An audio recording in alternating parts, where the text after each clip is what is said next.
అందరికీ నమస్కారం. Welcome back to Vaishnavi creations. అందరూ ఎలా ఉన్నారు? ఇదైతే నేను సంక్రాంతి రోజు వేసిన ముగ్గు. అసలు 3 గంటలకు లేసి ముగ్గు స్టార్ట్ చేశా. చుక్కల ముగ్గేద్దామని. నాకు చుక్కల ముగ్గులు రావు, కానీ ప్రయత్నం చేద్దామని వేశా. ఈడ కలర్ తక్కువ వచ్చింది. దీంతో అట్టర్ ఫ్లాప్ అయిపోయింది. ఎందుకో చెప్తా చూడండి. ఇక్కడ కలర్ లేదు. సరే అనేసి నేను మళ్ళీ పక్కన వేరే అక్కని అడిగి మరీ ఇప్పించుకున్నాను. వేశాను, కానీ కలర్ తక్కువ వచ్చినప్పుడు నేను చుక్కలు కన్ఫ్యూజ్ అయిపోయి ఎలా అంటే అలా గీసేసాను. ఇంకేటు కాదని ఇలా 3Dకి అయితే మార్చేశాను. నేను వేయాలనుకున్న ముగ్గు అది. వేసిన ముగ్గు అయితే కనుక ఇది.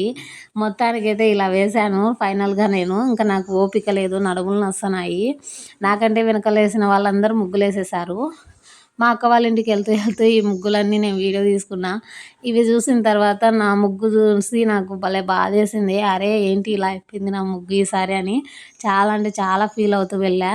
ఇంకా మా అక్క వాళ్ళైతే కనుక ఇలా వేసుకున్నారు. మా అక్క కూతురు వేసింది ఈ ముగ్గు. తనైతే ప్రతి ఇయర్ ఒక మీమ్ స్పెషల్ అవుతుంది కదా, ఆ మీమ్ అయితే ఇలా రాసుకుంటుందనమాట. ఇలా రాసేసింది ఒడియమ్మ బంటి అని. ఇంకా తనకు కూర్చోబెట్టి ఒక వీడియో తీసుకున్నా. నా ముగ్గు పోయిందని బాధపడుతుంటే తను వండుకొని, ఎందుకు పిన్ని బాధపడతావు, నేను ఉన్నా కదా రా అని చెప్పి ఇంటి దగ్గర పిలుచుకొచ్చి ఇలా మొత్తం అవుట్లైన్ గీసేసింది ముగ్గు చుట్టూ. మా అక్క ముందే చెప్పింది అవుట్లైన్ గీ బాగుంటుందిలే అని. నేనే ఇంకా నాకు నడుములు నొస్తున్నాయి, నేనేం చెయ్యను, వదిలేసినా, నాకు నచ్చలేదని చెప్పి గమ్మనైపోయా. తను వచ్చి మొత్తం ఇలా అయితే గీసేసి నా ముగ్గు రూపురేఖలే మార్చేసింది.